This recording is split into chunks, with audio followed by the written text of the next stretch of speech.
روزے کا فلسفہ اور حکمت کیا ہے؟ وہ یہ ہے کہ انسان کے اندر تقوی اور پرہیزگاری پیدا ہو جاوے۔ حضرت ابی بن کعب رضی اللہ تعالی عنہ ایک صحابی ہے، ان سے کسی صحابی نے پوچھا کہ حضرت تقوی کیا ہے؟ فرمایا کبھی خاردار راستے سے گزرے ہو؟ کہا ہاں کئی دفعہ گزرا ہوں۔ فرمایا کیسے گزرتے ہو؟ تو کہا کہ حضرت بچا کر سمٹا کر کہ کہیں میرا دامن الجھ نہ جائے۔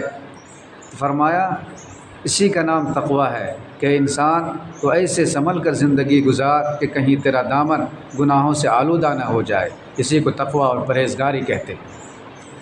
تو صرف بھوکے پیاسے رہنے کا نام روزہ نہیں ہے، یعنی صرف کھانے اور پینے کا روزہ نہیں ہوتا، بلکہ آنکھ کا بھی روزہ ہوتا ہے، کان کا بھی روزہ ہوتا ہے، زبان کا بھی روزہ ہوتا ہے، دل و دماغ کا بھی روزہ ہوتا ہے۔